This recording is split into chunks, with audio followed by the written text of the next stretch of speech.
The word was spoken between the kedgeree and the toast rack, in the pause where the footman had stepped out to fetch more hot water for the tea urn, and it landed on the breakfast table at Sefton Hall with the particular weight of something that had been carried for a long time and set down at last in the wrong place. Lady Sybil Sefton did not raise her voice when she said it. She never raised her voice. She had spent 34 years perfecting the art of delivering a wound in the same register one might use to comment on the weather, and she employed it now with the ease of long practice, her knife resting against her plate, her gaze directed not at her brother's wife, but at Sir Walter Grieve, who was seated across the table and who represented this morning an audience worth performing for. "One does wonder," she said, lifting her teacup with a hand that did not tremble, "how long the family must wait. 18 months now and nothing to show for it. But then I suppose that is the risk one takes when one selects a broodmare for temperament rather than pedigree." The silence that followed was not empty. It was architectural. A silence with walls and a ceiling, and a weight that pressed down on every surface in the room. The morning light came through the east-facing windows in long columns that caught the steam rising from the dishes on the sideboard and the dust motes suspended in the air above the table, and in that light everything was visible. The flicker of shock across Sir Walter's face, the stillness of Dorothea's hands around her teacup, the faint, satisfied settling of Sybil's shoulders as she registered the impact of what she had said and found it adequate. Dorothea Sefton, Duchess of Albemarle, did not move. She had been married to Hugh Sefton for 18 months and had lived in his house for 17 of them. And in that time, she had learned the particular architecture of Sybil's cruelty, the way one learns the drafts in an old house, by feeling them, by mapping them, by understanding which doors to keep shut. The comments had begun on the first morning, when Dorothea had come down to breakfast in a dress of pale green muslin, and Sybil had looked at her with the expression of a woman inspecting a horse that had been misrepresented at auction. They had continued through the autumn and the winter and the spring, small, precise incisions delivered in the drawing-room, at dinner, during calls, always in the same mild voice, always with the same careful calibration that ensured each remark could be defended as observation rather than attack. The green of the muslin did not suit her complexion. The arrangement of flowers in the morning room was not how their mother had done it. The tenants preferred to deal with someone who understood the estate's history, meaning someone who was not Dorothea. The dinner menu was ambitious for a woman who had not been raised with a French cook. The pianoforte in the drawing-room had been their mother's and perhaps ought not be played by hands that had not been properly trained upon it. Dorothea had absorbed each one. She had not responded, not because she lacked words, but because she understood, with the particular intelligence of a woman who had grown up as the fourth of 5 daughters in a house where resources were scarce and observation was survival, that Sybil's power depended on the response. Each remark was a hook cast into still water. To take it was to be caught. To leave it was to let it rust and sink. But this was different. This was not a draft through a closed door. This was the door taken off its hinges. Hugh Sefton, 5th Duke of Albemarle, had been reading his correspondence. He kept the habit of bringing letters to the breakfast table, a practice his father had maintained and which Sybil had always tolerated because their father had done it, and therefore it was correct. He had been reading a letter from his steward at the northern estate, a report on drainage that required his attention but not his alarm, and he had been aware of Sybil's voice in the way that one is aware of weather, present, familiar, not requiring engagement. He heard the word. Not immediately. It arrived a half-second late, as though his mind had initially refused to process it, and then, finding no alternative, delivered it with reluctant clarity. He heard broodmare. He heard temperament rather than pedigree. He heard the precise, practiced calm of his sister's voice, deploying a word that reduced his wife to livestock in front of a guest at his own table. He set down the letter. He set down his knife. The knife made a sound against the plate, not loud, not dramatic, but distinct in the way that a small, precise sound is distinct when it occurs in a room where everyone has stopped breathing.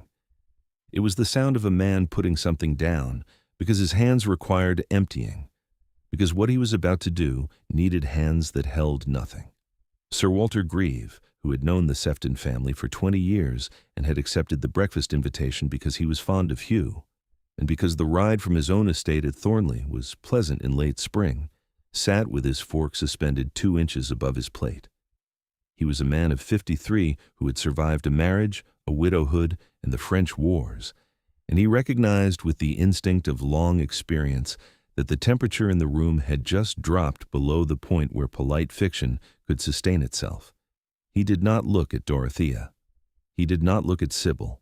He looked at Hugh and saw something he had never seen in his friend's face. Not anger, which would have been manageable, but the flat, still attention of a man who has just understood something about his own household that he cannot ununderstand. Sybil. One word. Her name. Spoken without heat, without volume, in the voice he used for matters that did not admit discussion.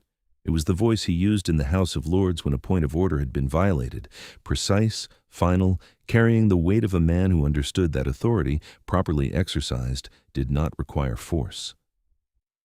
Sybil looked at him. Her expression shifted, not into alarm, not yet, but into something adjacent to it, the recognition that a familiar landscape had changed. She had heard her name spoken by her brother 10,000 times. She had never heard it spoken like this. "I beg your pardon? You will apologize to the Duchess." The instruction was not delivered as a request. It was delivered as information, a description of what would happen next, stated with the certainty of a man describing the position of the sun. Sybil's hand tightened around her teacup. The porcelain was Sèvres, part of a set their mother had brought to the house 40 years ago, and the delicacy of the cup against the force of her grip was the only visible sign that she understood the ground had moved beneath her. "Hugh, I hardly think you will apologize to the Duchess. You will do so now, and then you will leave this table." Sir Walter set his fork down with great care. He understood that he was witnessing something that did not require his participation and would not benefit from his commentary, and he gave his attention to the butter dish with the intense focus of a man attempting to become invisible through the study of dairy. Sybil looked at her brother. She looked at him with the expression she had worn since childhood, the expression that said, "I am the elder. I am the one who knows. I am the one who has always been here." It was an expression that had governed their household since their mother's death 14 years ago, when Sybil had stepped into the vacancy with the seamless authority of a woman who had been rehearsing for the role since birth. She had managed the house, she had managed the staff, she had managed the social calendar and the county relationships in the London season, and she had managed Hugh, gently, firmly, with the affectionate condescension of a sister who believed her brother needed managing and had never been given evidence to the contrary. "I spoke carelessly," Sybil said. Her voice had not changed register. She was attempting to return the conversation to the temperature at which she operated, cool, controlled, the temperature at which her authority functioned. "I did not mean—" "You meant precisely what you said. You have been meaning precisely what you say for 18 months. And I have permitted it because I did not hear it clearly until this morning. I hear it now." He paused. The pause was not for effect. It was the pause of a man choosing his next words with the care of a man who understands that what he says next will rearrange his household permanently. "You will apologize to my wife. Then you will leave this room. After breakfast, I will have Mrs. Pendle prepare your things. You will remove to the Dower House by this evening." The Dower House. The words struck the table with more force than anything that had preceded them. The Dower House at Sefton Hall stood at the far edge of the park, a handsome stone building of 8 rooms that had been occupied by their grandmother until her death, and had stood empty since, maintained by the estate, furnished, aired quarterly by Mrs. Pendle's staff, but empty. It was the house where women of the family went when they were no longer the most important woman in the great house. Their grandmother had gone there when their mother arrived as a bride. It was the house that said, "Your time at the center is over." Sybil understood this. Her face showed it, a crack in the porcelain, hairline but visible, running from the corners of her mouth to the set of her jaw. She had lived at Sefton Hall for 34 years. She had been born in the bedchamber above the library. She had managed the household through their mother's illness, their father's death, Hugh's early years as Duke when he was 23 and uncertain, and had leaned on her for everything from menu planning to the arrangement of his first county ball. She had been, in every way that mattered except title, the Duchess of Albemarle. And now, a woman from a family she considered unremarkable, a woman whose father was a country baronet with a modest house in Hampshire, and whose accomplishments, in Sybil's private accounting, consisted primarily of being quiet and having good skin, had taken the title, and with it the position, and with it the brother who had once needed her, and now, it appeared, did not. "You cannot be serious." "I have not been less serious about anything in my life. Apologize. Leave the table. The dower house will be ready by 6 o'clock. Sybil turned to Dorothea. It was the first time she had looked directly at her since delivering the remark, and what she saw, though she would not have described it this way, because to describe it accurately would have required an honesty she was not equipped for, was the thing she had been trying to destroy for 18 months, composure. Not the absence of feeling, but the governance of it. Dorothea sat with her hands still around her teacup, her posture unchanged, her expression holding the particular quality of a woman who is enduring something without the need to be seen enduring it. She had not flinched at the word. She had not wept. She had not turned to Hugh with the pleading expression of a woman who required rescue. She had simply continued to exist, in her chair, at her table, in her house, with the steady presence of a woman who understood that the most powerful response to an attempt at erasure was to remain precisely where she was. "I spoke without thinking," Sybil said. The words were technically an apology. The tone was not. It was the tone of a woman complying with an instruction she intended to contest, later, in private, where she believed her real power resided. "You will address the Duchess properly." Something moved behind Sybil's eyes, the last resistance of a woman who had governed unchallenged for so long that the experience of being corrected felt not merely unfamiliar, but structurally impossible, as though the walls of the house had shifted on their foundations. She straightened in her chair. She looked at Dorothea and said, in a voice that cost her more than anything she had ever said in her life, "I apologize, Your Grace. My words were unforgivable." Dorothea inclined her head. She did not speak. She lifted her teacup and drank. The tea was lukewarm by now, but she drank it as though it were perfect, because the act of drinking tea at one's own breakfast table while the world rearranges itself around you is not about the tea. Sybil stood. The chair scraped against the floor, the only ungoverned sound she had made all morning, and she left the room without looking back. Her footsteps receded down the corridor toward the staircase, and the house absorbed them and was still. Hugh did not watch her go. He was looking at Dorothea.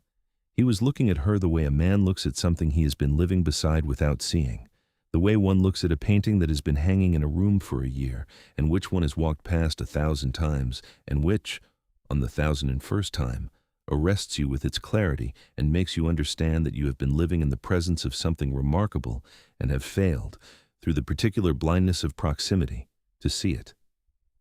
"Dorothea." "Yes?" "I'm sorry." She set down her teacup. She looked at him, not with forgiveness, which would have been premature, and not with accusation, which would have been beneath her, but with the steady, assessing gaze of a woman who has heard words and intends to wait for their meaning to be proved by action. "I know," she said. Sir Walter Grieve cleared his throat. He had been studying the butter dish for some time and had exhausted its possibilities. "Sefton," he said, with the careful lightness of a man re-entering a room after an explosion. "I believe the kedgeree has gone cold. Might I trouble you for the toast?" Hugh passed the toast rack. His hand was steady. The morning continued. The household learned of Sybil's removal before luncheon, though no formal announcement was made. Households do not require announcements. They have Mrs. Pendle, and Mrs. Pendle had ears that functioned with the precision of scientific instruments and a network of communication that would have impressed the Admiralty. By 11 o'clock, every member of staff from the kitchen maid to Aldous, the steward knew that Lady Sybil was to be installed at the Dower House by evening, and the information was received with the complicated expression that servants wear when something they have privately wished for actually occurs, a mixture of satisfaction, unease, and the fervent hope that they would not be required to carry the heavier trunks. Mrs. Pendle herself received the instruction from the Duke at 9:30 in the housekeeper's sitting room, where she kept her ledgers and her keys and the small glass of Madeira she permitted herself on Sunday evenings. She listened without expression. Mrs. Pendle's face, in professional mode, was as readable as a closed book in a locked room, and said only, "The Dower House has been aired this month, Your Grace. I shall have fires lit and the bed linen changed by 4 o'clock. Thank you, Mrs. Pendle. Will Lady Sybil require a maid at the Dower House, or shall she bring hopwood? She will bring hopwood.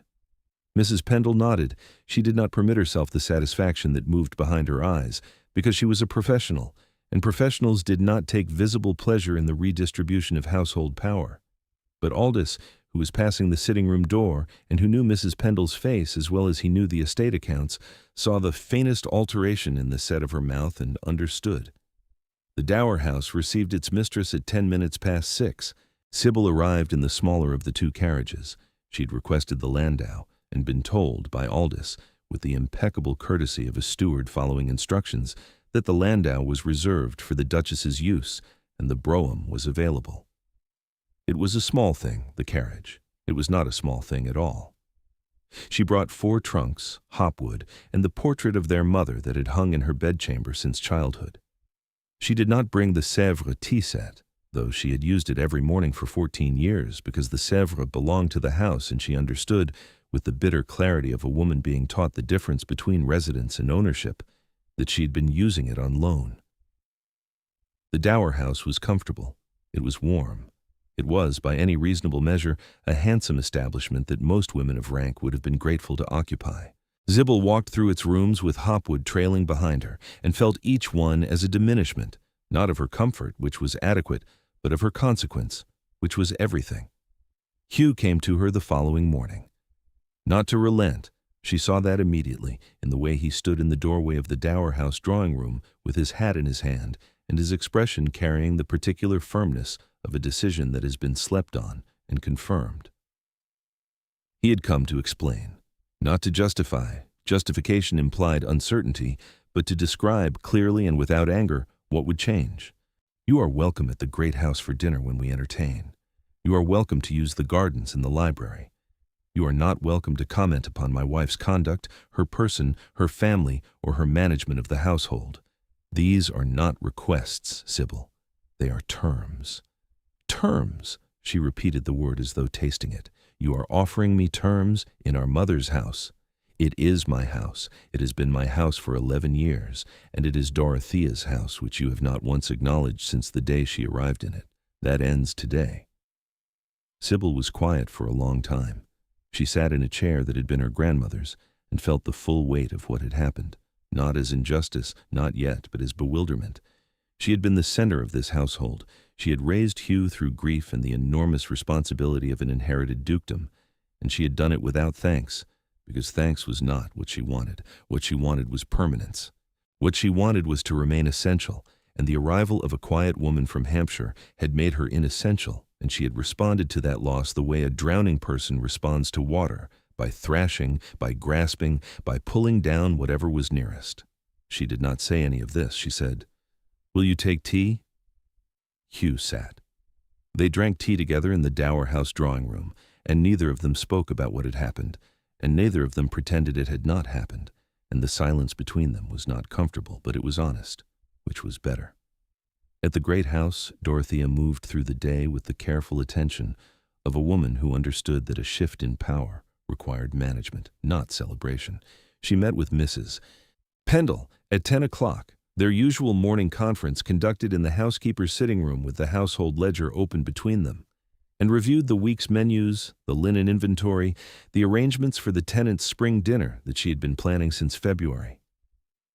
Mrs. Pendle watched her across the ledger.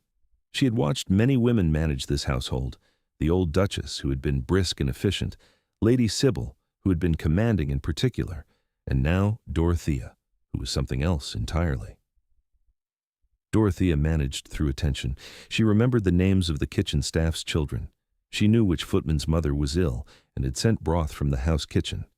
She had noticed in her first week that the second housemaid's shoes were worn through and had arranged for new ones without being asked and without making a performance of the kindness. She managed the way water manages a landscape, not by force, but by persistence, by finding the natural channels and following them, by being present so consistently that her absence would have been felt as drought. Mrs. Pendle. Your Grace? Lady Sybil will require a hamper sent to the Dower House each week. The same provisions we send to the vicarage: bread, preserves, whatever is fresh from the kitchen garden, and a basket of cut flowers on Mondays. She is fond of the roses from the south border." Mrs. Pendle looked at her.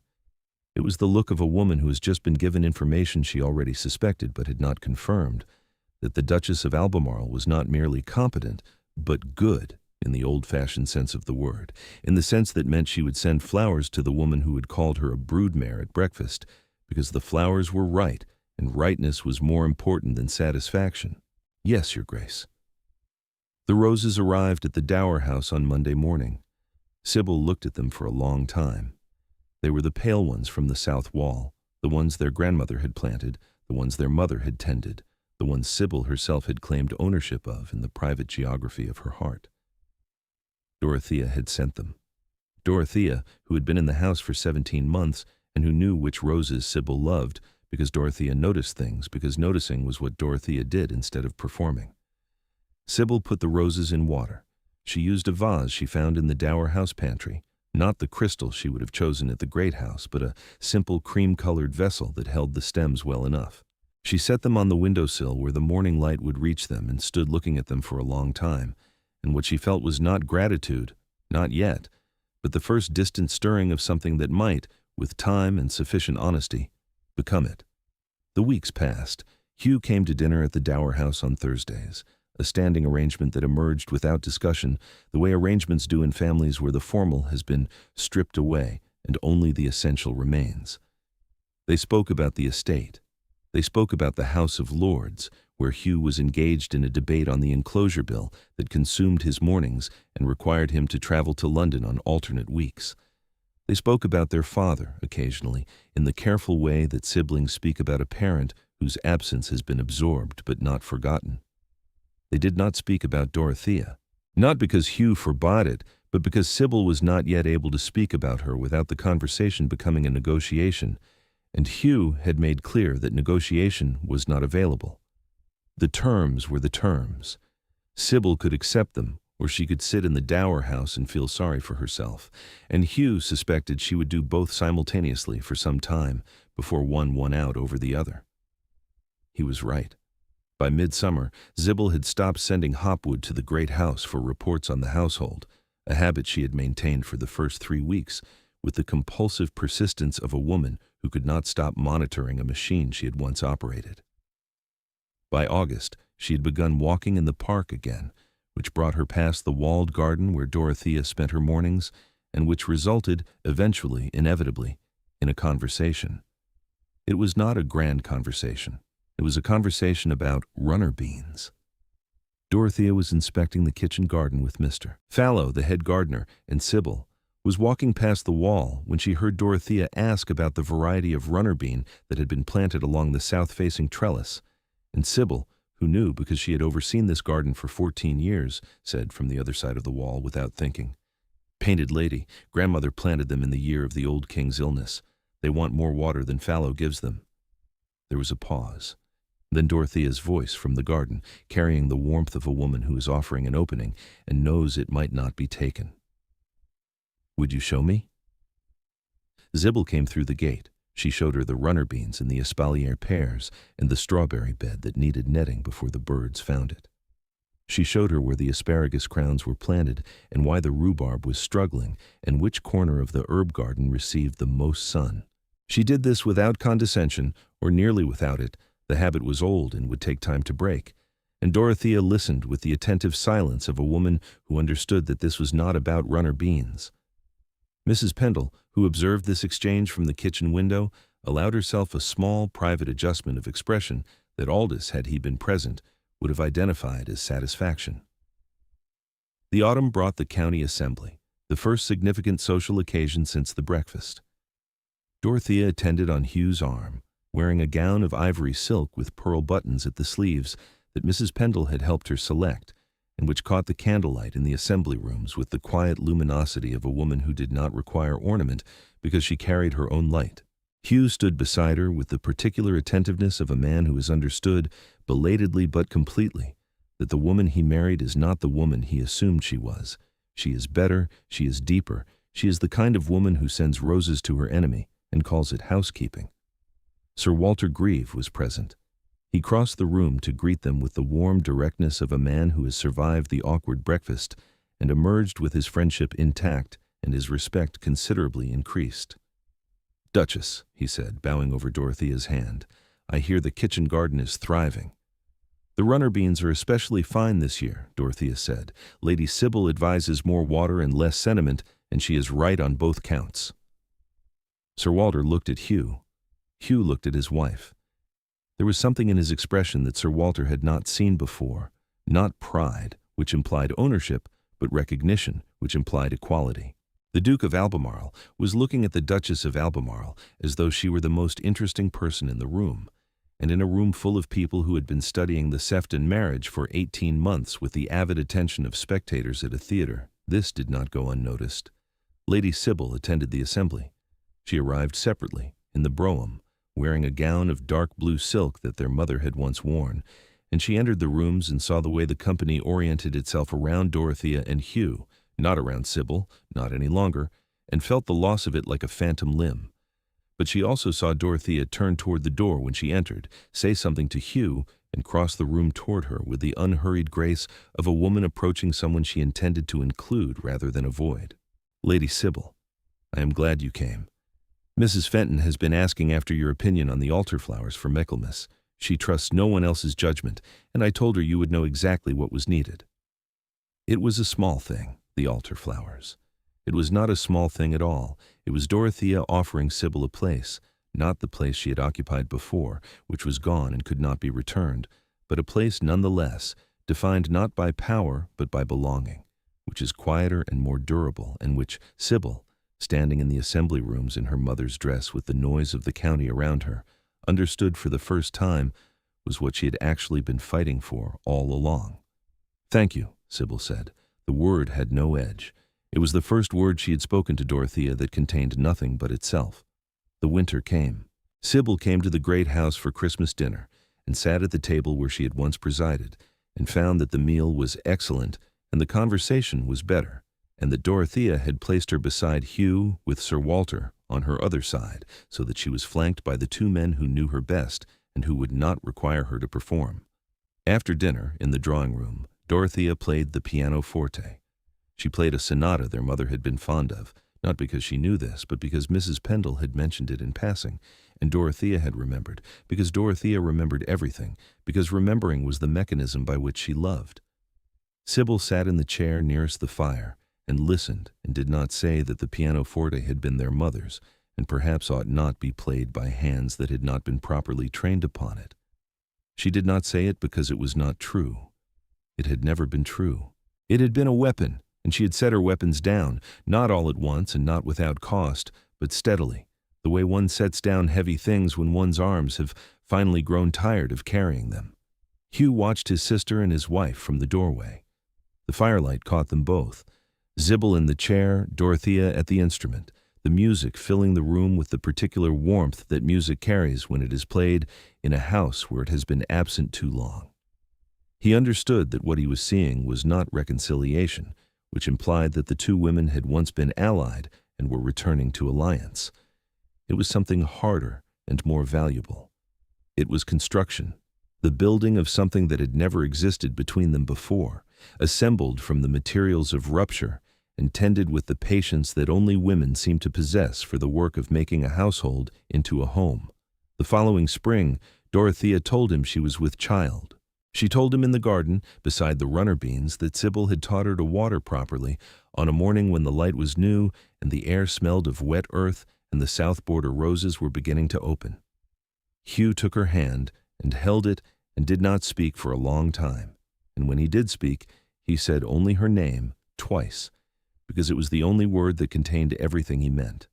The child, a girl named Frances after their mother, was born in October in the bedchamber above the library where Sybil herself had been born 35 years before. Mrs. Pendle managed the household through the confinement with the efficiency of a woman who had waited for this particular task. The way a general waits for a campaign, she knows she will win. Aldous ensured the estate ran smoothly in the Duke's distraction. Sybil came to the great house on the third day.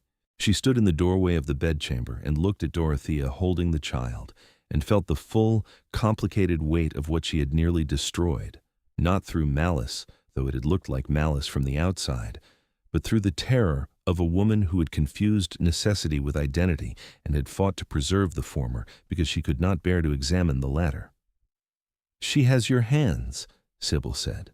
She crossed the room and sat on the edge of the bed, the first time she had sat on that bed since their mother had died in it, and looked at the child with an expression that contained at last nothing but what it was. "May I?" Dorothea placed Frances in Sybil's arms. The child weighed almost nothing and meant almost everything, and Sybil held her with the careful, competent hands of a woman who had managed a great house for 14 years and who understood, finally, that the most important thing she had ever held was not a household, but this, a small, warm weight that breathed and stirred and would grow up in a house where two women had learned, at great cost and by the hardest possible route, to share the same rooms without the need to own them. Hugh found them like that. Dorothea resting against the pillows, Sybil holding Frances beside the window where the October light came through in pale gold columns, Mrs. Pendle standing in the doorway with a tray of tea and the expression of a woman whose professional satisfaction had reached its absolute ceiling.